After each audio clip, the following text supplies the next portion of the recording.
A recent Forbes article highlighted a rather disturbing and depressing fact that nearly 80% of American families live paycheck to paycheck. While most people would agree that that is a recipe for financial doom, my next guest has a different take on what that means and how you can apply it to your life. So let's get started and hear her opinion.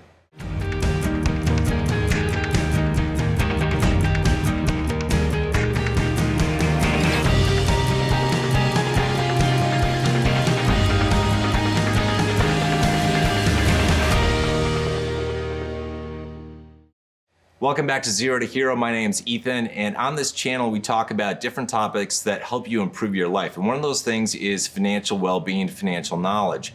My next guest has a very different take than most people have on the concept of living paycheck to paycheck, which I find intriguing. So let's get started and let's hear what she has to say about things. All right, welcome to the set, Mary. Hi. So you've got a distinctly different opinion on what it means to live paycheck to paycheck. And why don't you share that with our audience? Yeah, you know, honestly, I think 100% of Americans should be living paycheck to paycheck. And I always love telling people that. I think it gives them this big shock of, okay, Mary, like we think you're successful, but you're sitting here telling us you live paycheck to paycheck. And honestly, really what that means for me is I budget every single dollar of my paycheck, right? So at the end of 2 weeks, I'm at zero. So I'm not spending anything outside of my first paycheck until I get my next paycheck. That's really interesting. Yeah. Like I'd never looked at it that way, but you know, even so, most people when they consider or they hear about people living paycheck to paycheck, the assumption is, and it could be for the majority of people, that they actually are just getting by, like covering their basic expenses. And in some cases, people live paycheck to paycheck because they are going above and beyond their basic expenses and maybe spending too much on discretionary items. But even those of us who practice, I guess, good financial habits, if we are saving and investing, we are using up all of our income on one thing or another. Definitely. So I've got my buckets, you know, and I know how much money is coming in. So I've got food allocated for that, and savings and 401k and our mortgage and even our slush fund. It's like, okay, if we want to go out and we have a party this week, we're going to put $100 aside for that, and then it's okay that we spend it. But anything outside of that, you know, we say no to. Yeah, it's got to require a great deal of discipline to do that, but there's also a great reward after that. I'm sure you'd agree with that. I would agree with that. You know, I think how can you work towards your future and plan for your future if you can't even manage what you've got today? So I think if people can just work on managing what they've got today, it helps them build for that future that they want. Yeah, I think that's one of the challenges we see in society today is that a lot of people, there's this whole movement that you know, you should enjoy the present moment and not be concerned about the future. And so people, you know, one way or another, they spend money like there is no tomorrow. They don't think about what's going to happen next week or next month, much less 20 years from now or 40 years from now when they reach retirement. Sure. And that is, I think, a real shame. You know, it's like there is something to be said for enjoying day-to-day life, but you always need to prepare for the future. Sure. And you can spend money day to day as long as you know that that's where it's going. So. Right. But yeah, I really think there's like 4 main reasons why we kind of live that way. I think the first one is it's so much easier to plan in 2-week increments, right? Like I'm not thinking 5 months out of, oh my gosh, how am I going to save $2,000? I'm thinking, okay, 2 weeks, I got to save $20. And I know that these bills are coming out within this next 2 weeks. So that's all I'm going to plan for. And then I'm okay, cool. The next 2 weeks, same thing over and over again. So I really think that it makes planning and having smaller goals a lot more manageable. I love that because, you know, you think about, you know, a lot of people have a goal of reaching $1 million by retirement. And when you start out with nothing, it seems like an insurmountable goal. But if you take small steps, one step at a time, that's how you climb the mountain. Absolutely. And then you can see that grow over time. Yeah. So that's one reason why we do it. Another reason that we do it is it's easier to just move money around that way. So we move, you know, it comes in and we move it out so we don't see it. So it's the set it, the forget it, it's in and it's out before you even saw it come in.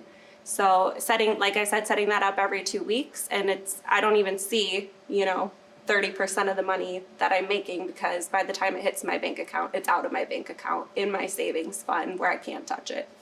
Yeah, it's a great strategy to use. A lot of wealthy people do that Yeah. to basically move the money into the bucket where it's destined to go. I mean, if you don't do that, it's sort of like buying cookies and leaving them on the counter. If you see them, if you have access to them, Yeah. you're gonna eat them. But if you put them away, Yeah. hey, I need to ration them. I need to use them wisely. Right. To use the cookie example. Similar, right? Yeah. Yeah, and then I think the third thing that's really helped us is, like I said, we plan out, okay, we know in the next 2 weeks we have these bills, but I also have learned that I need to treat savings like a bill. Like, I have to save, and if I'm not paying myself first, like, what am I doing wrong? So we make sure that we've got our bills and our mortgage and our food and our savings, especially treating our savings like it's a bill. Yeah, that concept is great. Like, pay yourself first. Yeah. It is really true, and I think most people don't understand it. But it's sort of like invest in yourself, especially your future, because Yeah. you could consider, well, pay yourself first means that gives you, I guess, freedom to go out and spend it on whatever you want, dinner, movies, whatever. But it's not really what it means. It's really about investing in yourself in the long run. For sure. And I think the last reason that we do it, there's a really great, one of my favorite Dave Ramsey quotes is act your wage. And so I think, budgeting every 2 weeks and allocating every single dollar of your paycheck, it really teaches you how to live within your means. And so even as your income grows, you're still taught to just, okay, this is what I have. And I've tracked our money over the past 8 years. And I've been able to see that we're starting to allocate more to savings because we're able to increase that. So even as our wages may increase or we get a chunk of money, we're able to see, okay, like this has really paid off, and we're still able to live within our means. Yeah. I think, if people don't do that, it really creates, I almost consider it like to be economic slavery, because when people spend all their money on discretionary spending, Yeah. going on vacations, going out to eat, buying a bigger house, getting a flashier car, they continually increase their expenses. And as a result of that, they are forced into a position where they always need to make more and more every year. And it creates this vicious cycle that I really can equate to economic slavery. Yeah. So everyone should live paycheck to paycheck, in my opinion.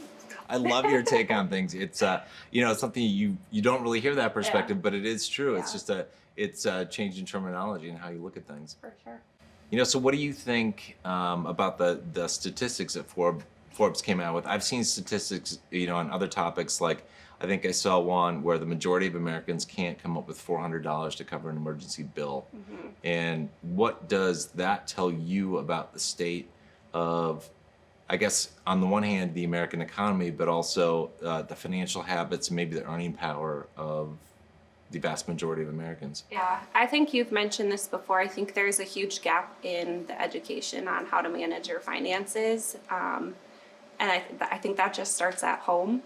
And so I was taught from a very young age to save money. We didn't have flashy things growing up. So I've kind of carried that into my life.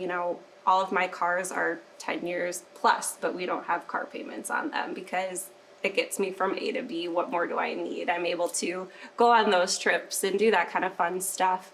And so I think it makes me really sad that people aren't comparing themselves to their peers anymore. I think with social media and TV, people are seeing the Kardashians and they're thinking that's wealth. I'm wealthy because I choose to be. I choose to look at my life that way, not because I'm comparing it to other people. Yeah, I would agree. I think there's this distinction too between the concept of being rich and being wealthy. Mm-hmm. And I think when I heard it, I was like, okay, this is so true.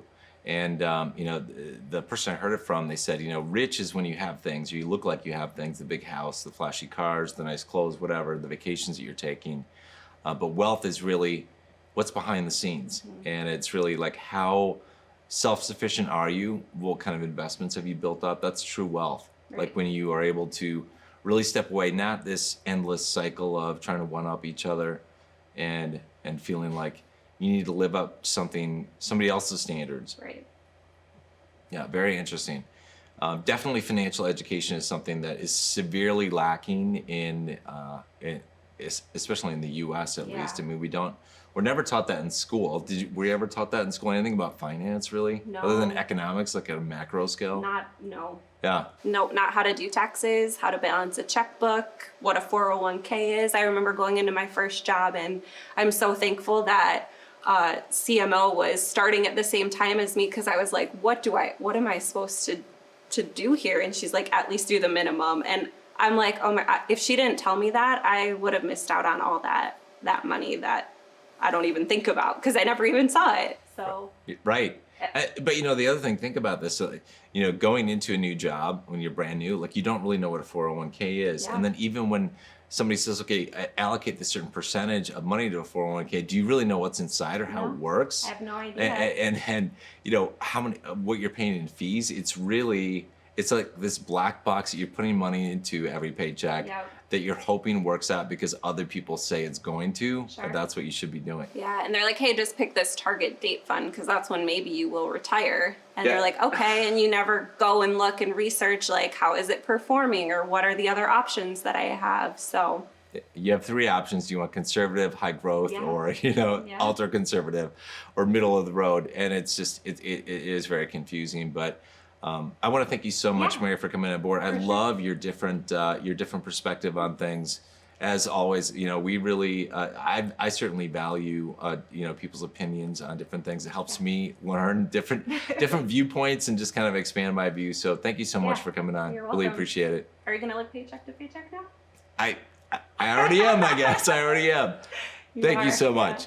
All right, thanks for taking some of your valuable time to watch this interview. I really appreciate it, and I would encourage you to continue your path on learning more about finances, increasing your personal knowledge about the topic. It's super important. You want a secure retirement. You want a wealthy financial future. So definitely take the time out of your busy schedule and learn about that stuff.